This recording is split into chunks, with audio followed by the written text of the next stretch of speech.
सुनो, आपने कहा कि हम बंधे हुए हैं। एक धोबी था, उसका एक गधा था। धोबी अपने गधे को लेकर के धोबी घाट गया। रोज तो वो गधे को बांधने की रस्सी लाया करता था, पर आज धोबी गधे को बांधने की रस्सी लाना भूल गया। अब जब रस्सी ही नहीं तो बांधे कैसे? बड़ा परेशान हुआ धोबी। तो वहां से एक संत जी गुजरे। संत जी ने कहा, भैया क्यों परेशान हो? बोले, मैं गधे को बांधना चाहता हूं पर रस्सी लेकर नहीं आया। संत जी ने कहा, इसे झूठ मूठ का बांध दो। तुम जहां रोज बांधते थे वहां पर खड़ा करो, इसके गले में झूठ मूठ का हाथ डालो। गधे को थोड़ी पता है कि तुम रस्सी भूल गए हो। अब गधे को वहां खड़ा किया, जैसे रोज सचमुच बांधता था, आज झूठ मूठ का गले में हाथ डाल के बांधने का नाटक किया, अभिनय। अच्छा, गधे को लगा कि मैं बंध गया। गधा खड़ा। अब धोबी ने सारे कपड़े धोले, बार बार खड़ा होके देखे गधा भागा तो नहीं, पर गधा वहीं खड़ा होए, वहीं बैठे, वहीं खड़ा हो। अच्छा, गधे को ये लगा कि मैं तो बंधा हूं। अब धोबी ने सारे कपड़े धोले और गधे की पीठ में रखा और गधे को लाठी मारा, चल। अब गधा आगे ही ना चले। धोबी बड़ा परेशान, हे महाराज कौन सा मंत्र पढ़ा? गधा तो चल ही नहीं रहा। संत जी ने कहा, तुमने गधे को खोला कि नहीं? धोबी ने कहा, भैया मैंने तो बांधा ही नहीं था। बोले, बांधा नहीं था तो क्या हुआ? बांधने का अभिनय तो किया था। उसी प्रकार खोलो मत। अब झूठ मूठ का हाथ उसके गले में डाला, गधे को लगा मैं खुल गया और गधा चल पड़ा। अब प्रश्न ये है, बताओ क्या वो गधा बंधा हुआ था? उत्तर दो। नहीं। क्या वो गधा बंधा हुआ था? नहीं। बंधा रस्सी तो भूल ही गया था, गधा बंधा नहीं था। लेकिन गधे ने अपने आप को बंधा हुआ मान रखा था। गधा बंधा नहीं था, लेकिन उसने अपने आप को बंधा हुआ जोर से मान रखा था। अब बताओ वो गधा कौन?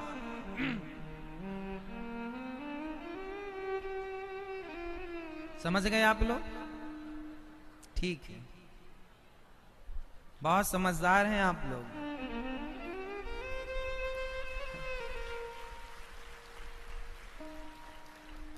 वो गधा बंधा नहीं था, लेकिन अपने आप को उसने बंधा हुआ मान रखा। ऐसे ही आप लोगों ने अभी हाथ उठाया, हम बंधे हैं, हम बंधे हैं। कौन बंधा है? कोई नहीं बंधा, किसी से नहीं बंधा। आप में से कोई नहीं बंधा, किसी से नहीं बंधा। आज बुलावा आएगा तो जस की तस जैसे हो वैसे ही जाना पड़ेगा।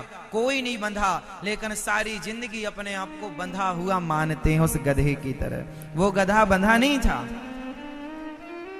लेकिन उसने अपने आप को बंधा हुआ। यही तो माया है, समझ नहीं पाते आप लोग। आप कहते हो हम बेटों से बंधे हैं, जिम्मेदारियों से बंधे हैं, और यदि मौत आ गई आपकी तो क्या आप यमराज से कहोगे कि महाराज हम बंधे हैं, हम नहीं चल पाएंगे? इसलिए कहता हूं, अपने आप को बांध कर नहीं, अपने आप को खोल करके रखो, बांध कर नहीं रखो। समझदार वो नहीं है जो अपने आप को बांध करके रखे, समझदार तो वो है जो अपने आप को खोल करके रखे। जो अपने आप को खोल कर रखता है वो समझदार है, जो बांध कर रखता है वो समझदार नहीं हो सकता। इसलिए आप लोग किसी से ना बंधो, कोई जिम्मेदारी पूरी करो, पर उसे बंधन ना मानो। परिवार में रहो पर बंध कर नहीं, मुक्त होकर रहो। जैसे कमल का पुष्प कीचड़ में रहता है, पानी में रहता है, पर वो पानी से बंध कर नहीं रहता, वो पानी से अलग रहता है, मुक्त होकर के रहता है। बताओ, कमल का पुष्प कीचड़ में बंध कर रहता है क्या? कीचड़ की बूंदें उसके ऊपर होती हैं क्या? कीचड़ में रहता हुआ, पानी में रहता हुआ, वो पानी से बंधता नहीं है। संसार में रहो, बंध कर नहीं। तो कितने लोग मुक्त हैं? अभी कह रहे थे बंधे हैं, अभी कह रहे हो मुक्त हैं। एक बताओ, अब बताओ आप में से कितने लोग बंधे हुए हैं? लोग कहते हैं भागवत क्या करती है, देखो अभी के अभी 5 मिनट के अंदर भागवत जी ने आपको मुक्त कर दिया, यही तो मुक्ति है। अभी सबने हाथ उठाए थे, बंधे थे, अब एक ने नहीं उठाया। इससे बड़ी मुक्ति क्या है? हो तो गए मुक्त, यही तो मुक्ति है। यथार्थ ज्ञान हो जाना मुक्ति है, यथार्थ ज्ञान हो जाना यही तो मुक्ति है। अज्ञान में उलझे रहना बंधन है। वसुदेव जी मुक्त हो गए, भगवान को लेकर चले और सारे ब्रज में उत्सव मनाया गया, भगवान का जन्मोत्सव। कि अभी पूतना मौसी भगवान का उत्सव चल ही रहा था कि पूतना मौसी आ गई। पूतना लोक बालघिनी राक्षसी रुधिरासना जिघांसया पहरये स्तनम दत्वापसद्गतिम। पूतना छोटे छोटे बच्चों को मार मार के खाया करती थी। आज भगवान श्री कृष्ण को मारने के लिए कौन चली? पूतना मौसी। पूतना कंस की मंत्री थी, बकासुर की बहन बकी थी। आज भगवान को मारने के लिए पूतना ने अपने स्तनों में जहर भर लिया और अपने आंचल में जहर लगाकर भगवान श्री कृष्ण को मारने के उद्देश्य से पूतना मौसी चल पड़ी। और जब पूतना मौसी मारने के भाव से चली, कन्हैया 6 दिन के थे, मां यशोदा ने दूध पिलाकर पालने पर लिटाया और झूला झुलाने लगी। कन्हैया खेलने लगे और मैया अपने काम में व्यस्त हो गई। तभी पूतना मौसी की एंट्री हुई। जब पूतना आई तो पूतना ने भगवान को देखा और भगवान ने पूतना को देखा, तो भगवान श्री कृष्ण ने पूतना को देखते ही अपनी आंखों को भगवान ने बंद कर लिया।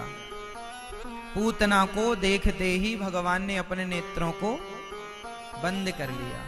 क्यों बंद किया? इसके बहुत सारे कारण हैं। भगवान से पूछा गया कि प्रभु आपने पूतना को देखकर अपने नेत्र क्यों बंद कर लिए? भगवान ने कहा कि पूतना का तन बड़ा सुंदर है, शरीर बड़ा सुंदर है, बड़ी सज धज करके आई है, पर पूतना का मन अच्छा नहीं है। और जिसका तन अच्छा होता है, मन अच्छा नहीं होता, ऐसों को मैं देखना भी पसंद नहीं करता। इसलिए पूतना को देखकर भगवान ने आंखें मूंद ली। पूतना को देखकर भगवान ने आंखें इसलिए बंद कर ली क्योंकि पूतना का तन सुंदर था, पूतना का मन सुंदर। जोर से। और भगवान को प्राप्त करने के लिए क्या सुंदर होना चाहिए? तन या मन? तो मन सुंदर होना चाहिए। तो आप में से कितने लोगों का मन सुंदर है?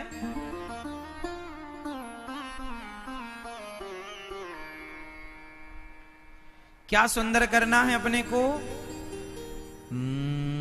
निर्मल मन जन सो मोहि पावा, मोहि कपट छल। सुनो, आप इतने लोग गंगा जी नहाए हैं। एक छोटी सी बात मैं आपको बताऊं गंगा जी के संबंध में। अब की बार कभी मौका मिले गंगा जी जाने का, तो आप लोग एक छोटा सा काम करना, प्रैक्टिकल करोगे? करना। अब की बार जब कभी आप गंगा जी जाना, तो अपने घर से एक शीशी बोतल छोटी सी, उसमें गंदा पानी, नाले का पानी भर के ले जाना। नाले का पानी एक शीशी में भरो, ढक्कन लगाओ, और जब गंगा जी जाओ ना, तो अपने संग गंगा जी लेकर जाना। और गंगा जी में उस शीशी को डुबा देना। 2-4 घंटे तक, 2-4 दिन तक डुबाए रखना। और जब वापस आने लगना आप गंगा जी से, तो शीशी निकालना, घर लाना, ढक्कन खोलना और सबको पिलाना। लो गंगा जल पियो, गंगा जल पियो, गंगा जल। कोई पिएगा? नहीं। क्यों नहीं पिएगा? उत्तर दो, क्यों नहीं पिएगा? क्योंकि नाले का पानी है महाराज। अच्छा, नाले का तो पानी था, लेकिन वो नाले का पानी तो 4 घंटे तक गंगा जी में डूबा रहा, क्या शुद्ध नहीं हुआ? नहीं महाराज, पानी सीसी के अंदर था, गंगा जी का पानी ऊपर से गुजरता रहा, अंदर जैसा था सीसी में वैसा ही रहा। तो वही तो कह रहे हैं कि 4 घंटे तक सीसी पानी में डूबी रहे गंगा जल में तो शुद्ध नहीं हो पाती, जब तक पवित्रता अंदर नहीं जाती। उसी तरह आप भी 2-4-10 डुबकी लगा लेंगे तो क्या शुद्ध हो जाएंगे?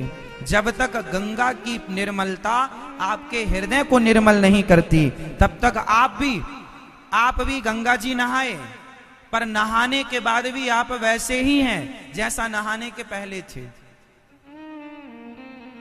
आप गंगा नहाने के पहले भी क्रोधी थे, लोभी थे, अभिमानी थे, झूठ, छल, कपट, ईर्ष्या, द्वेष रखते थे, और गंगा नहाने के बाद भी सब जस का तस है।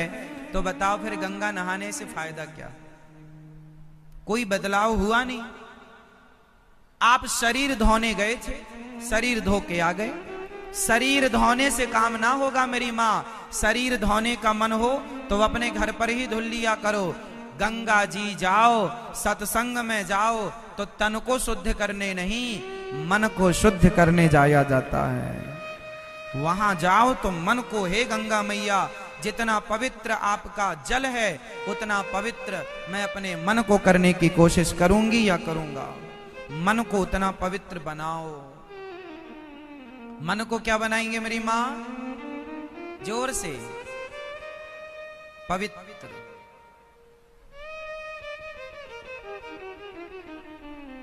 पवित्र बनाओ अपने मन को।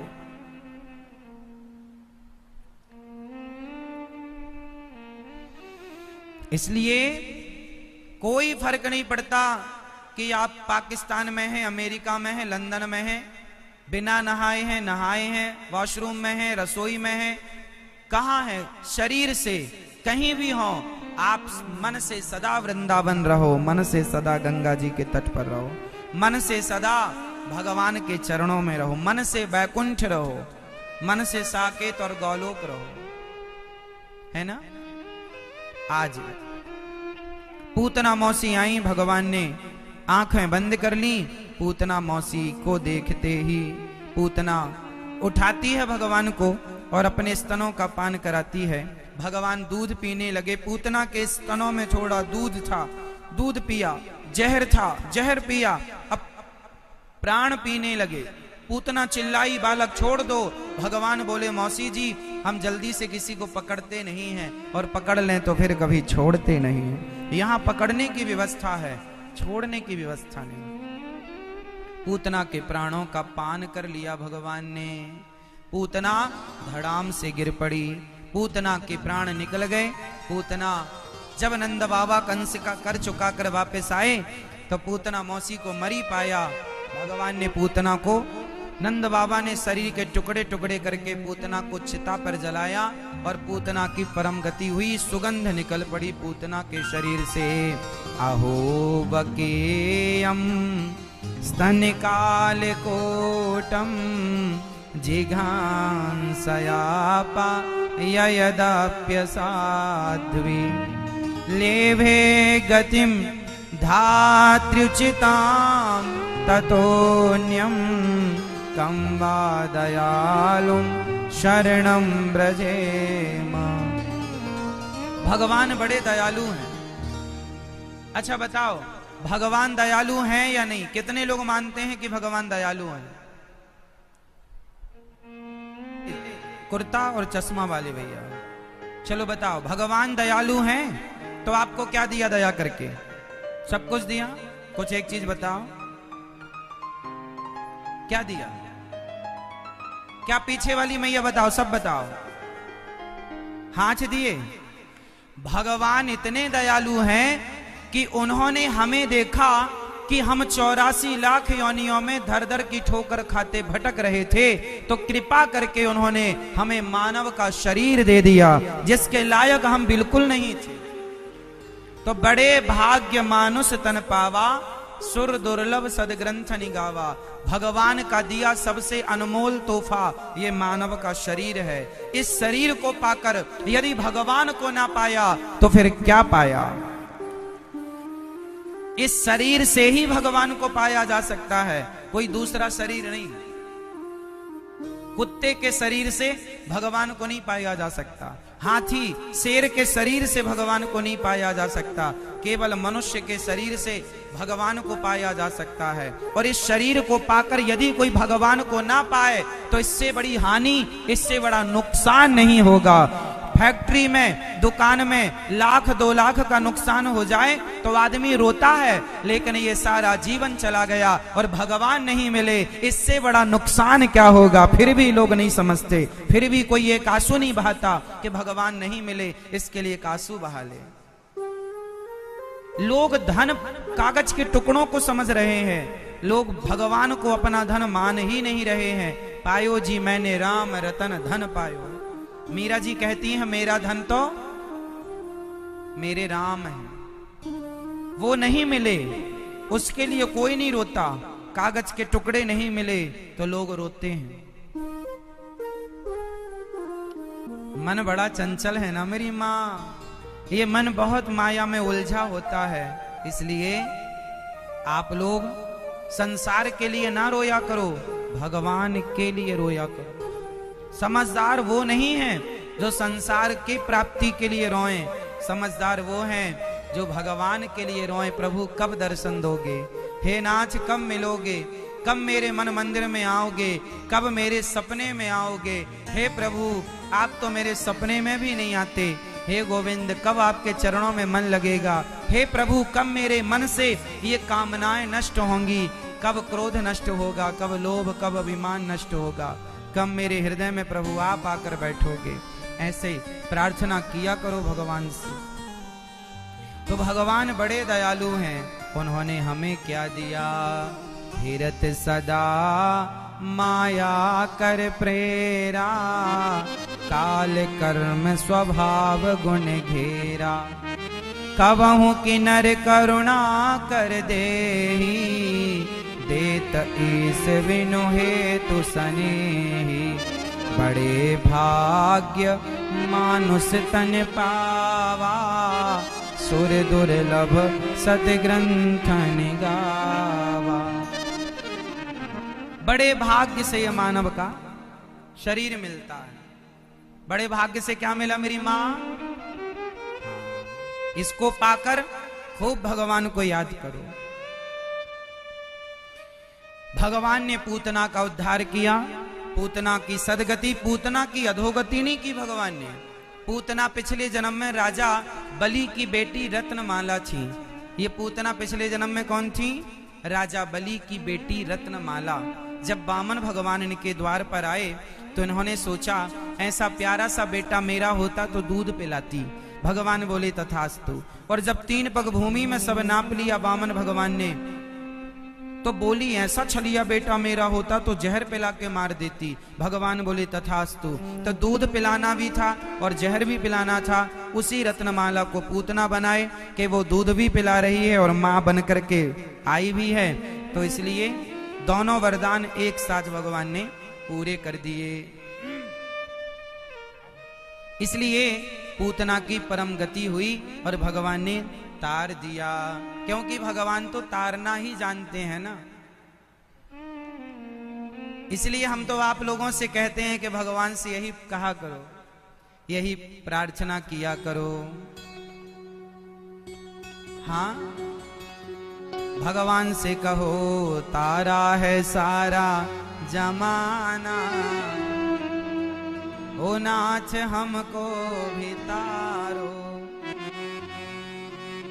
अच्छा, भगवान ने किस किस को तारा है? मैया किस किस को तारा बताओ। हमने सुना है नाथ ध्रुव जी को तारा, सत्संग का करके बहाना, ओ नाथ हमको भी तारो। हमने सुना है नाथ केवट को तारा। अच्छा, केवट को तारा क्या बहाना बनाया, ये पीली बहन बताएंगी। केवट को कैसे तारा, क्या बहाना था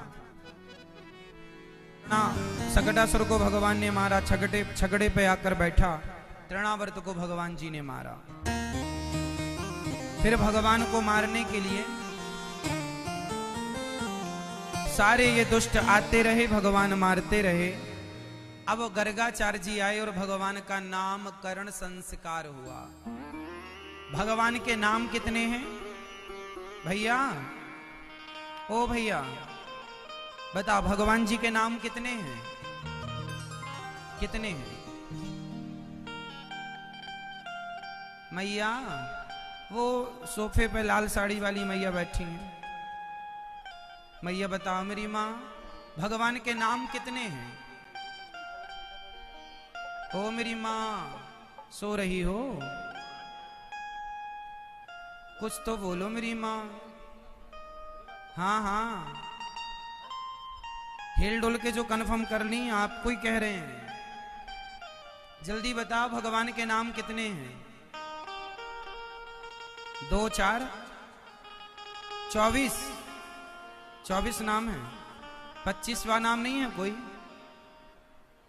अच्छी मैया साफ साफ कह रही है 24 नाम है। मैया बताओ, भगवान जी के नाम कितने हैं? मैया बताओ मेरी माँ, आप ये सबसे बूढ़ी मैया बताएंगी, सबकी दादी। मैया बताओ मेरी माँ, कितने नाम हैं भगवान के? हजारों। भगवान के नाम अनंत हैं। हरि अनंत, हरि कथा अनंता, कहाँ ही सुनहि बहु विधि सब संता। भगवान के नाम, विष्णु सहस्त्र नाम में भगवान के 1000 नाम हैं। गोपाल सहस्त्र नाम में भगवान कृष्ण के 1000 नाम है। राम सहस्त्र नाम में भगवान राम जी के 1000। तो हजारों नाम भगवान जी के। कोई राम कहे, कृष्ण कहे, नारायण कहे, हरि कहे, गोविंद कहे, गोपाल कहे, मनमोहन कहे, मदन मुरारी कहे, रघुनंदन कहे, राघव कहे, सब भगवान के ही नाम है ना मेरी माँ? तो भगवान के कितने नाम हैं? अनंत, बहुत। कोई एक नाम जो अच्छा लगे उसको जिह्वा पर रख लो और जाप किया करो, काम करते रहो, नाम सुमिरन करते रहो। गर्गाचार्य जी ने भगवान का नामकरण संस्कार किया। हमारे हिंदुओं में संस्कार कितने हैं मैया? संस्कार कितने होते हैं? 16 संस्कार होते हैं। कितने संस्कार? 16 संस्कार। 16 संस्कार कौन कौन से हैं? पहला संस्कार क्या है बताओ? गर्भाधान संस्कार पहला संस्कार।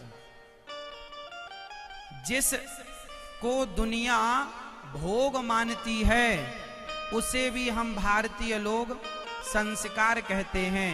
जब पिता के द्वारा मां गर्भवती होती है वो गर्भाधान संस्कार कहलाता है। वो कौन सा संस्कार है?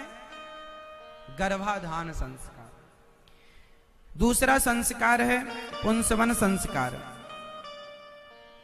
तीसरा संस्कार है सीमंतोन्नयन संस्कार, फिर जात कर्म संस्कार, फिर निष्क्रमण संस्कार, नामकरण संस्कार, अन्नप्राश, चूड़ा कर्म, कर्म विद्यारंभ, कर्ण भेदन, यज्ञोपवीत, वेदारंभ, केशांत, समावर्तन, विवाह और अंतिम अंत्येष्टि 16। पहला संस्कार है गर्भाधान। जब बच्चा मां के पेट में जाता है तो वह भी एक संस्कार होता है। तो बच्चा पेट में कैसे जाना चाहिए? स्त्री और पुरुष दोनों भगवान की भक्ति करने वाले हों, दोनों भगवान का चिंतन करें और भगवान का चिंतन करने वाले स्त्री और पुरुष के गर्भ में जब संतान की स्थापना होगी तो भगवान का चिंतन करते करते जो गर्भाधान किया जाता है वो भगवान का भक्त प्रकट होता है। इसलिए पहला संस्कार गर्भाधान संस्कार। इसलिए बच्चों को थोड़ा प्रॉपर्टी कम देना, एक दो प्लॉट, एक दो प्रॉपर्टी, कुछ पैसे कम देना, सोना चांदी थोड़ा कम देना, पर संस्कार ज्यादा देना।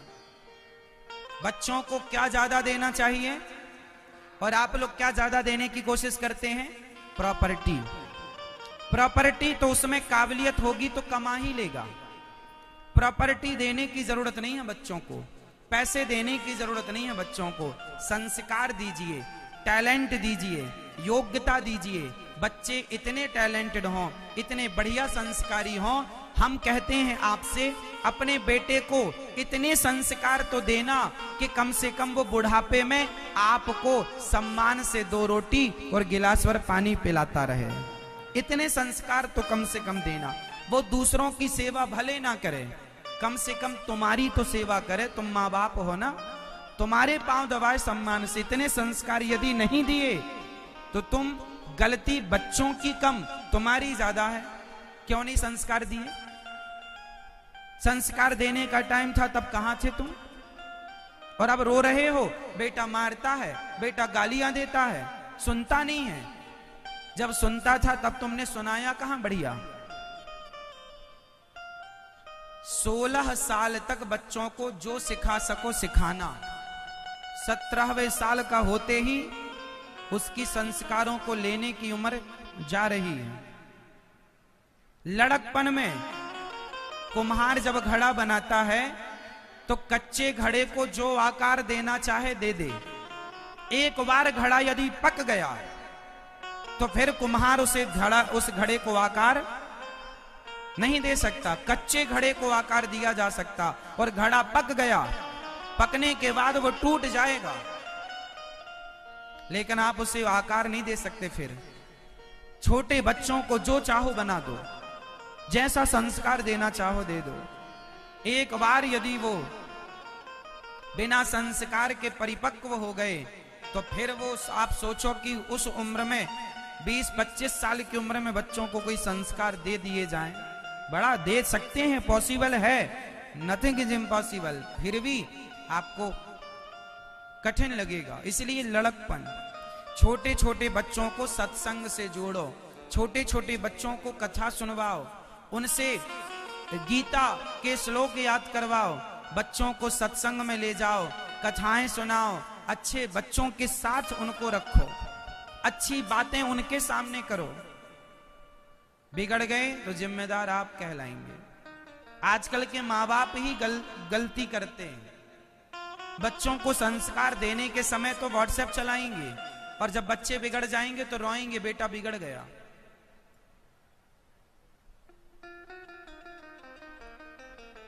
आजकल के माँ बाप बच्चों को क्या दे रहे हैं?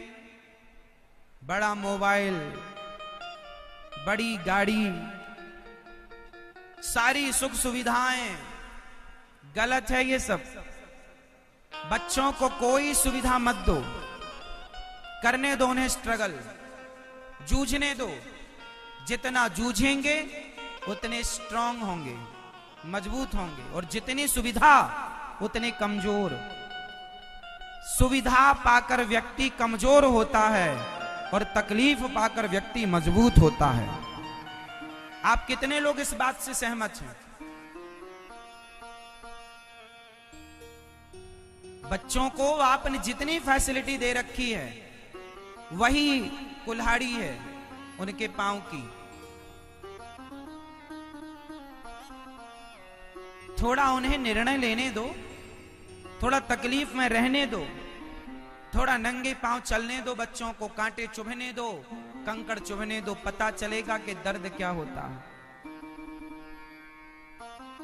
थोड़ा बच्चों को भूखे रहने दो, पता चलेगा कि भूख क्या होती है। थोड़ा बच्चों को प्यासे रहने दो, पता चलेगा कि प्यास क्या होती है। थोड़ा बच्चों को गरीबी में जीवन जीने दो। थोड़ी गरीबी, आप लोग कहते हैं मैंने गरीबी देखी है, मैं अपने बच्चों को गरीबी नहीं दिखाना चाहता। ये गलत कह रहे हैं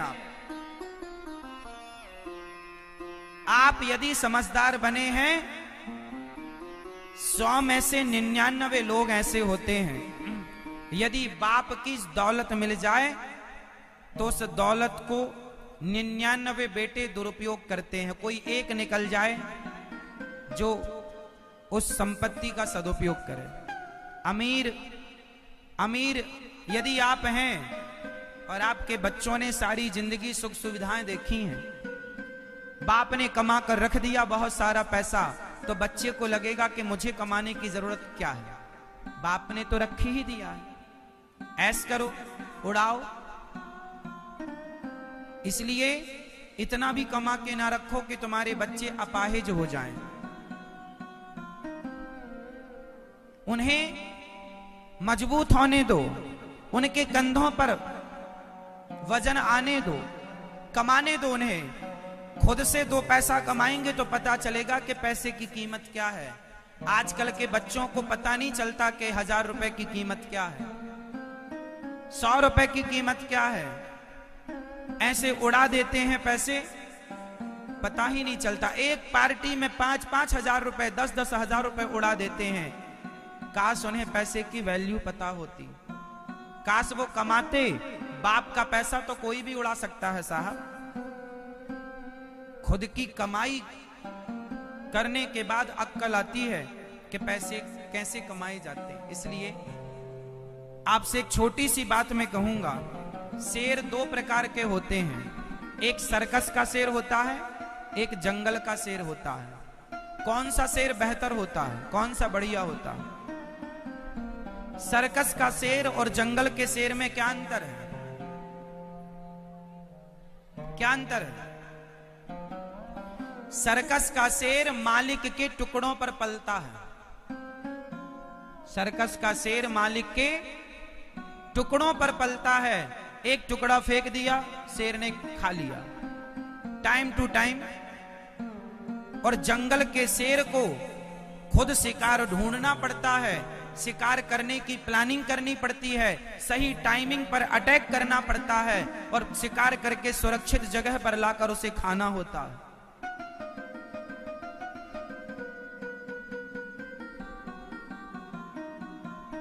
सर्कस के शेर को कोई शिकार नहीं करना पड़ता, कोई मेहनत नहीं करना पड़ता। एक दिन क्या हुआ कि केंद्र सरकार ने एक निर्णय लिया काफी वर्ष पहले कि जितने सर्कस में शेर हैं, सारे शेरों को जंगल में छोड़ दिया जाए। आप लोग शेरों के साथ टॉर्चर करते हैं, शेरों को बड़ा टॉर्चर करते हैं। चलो, एक आदमी के शेर थे 12, सर्कस था बड़ा। सरकार ने आदेश दे दिया कि आप शेर को आप नहीं रख सकते। तो सर्कस वाले ने 12 शेर जंगल में छोड़े। संयोग देखना कि उन 12 शेर में से 8 शेर को जंगल के कुत्तों ने खा लिया। शेर का शिकार कुत्तों ने कर लिया। स्टडी की गई, पता लगाया गया कि शेर का शिकार कुत्तों ने कैसे कर लिया। तो पता लगा कि वो सर्कस के शेर थे, जंगल में वो शिकार करने का टैलेंट भूल गए थे। सर्कस में रहते रहते वो शिकार करने का टैलेंट भूल गए। तो कुत्तों को लगा हम भूखे मर ही रहे हैं, चलो शेर को खाते हैं। कर लिया शेर का शिकार। अब इसको ध्यान से समझना, जो माता पिता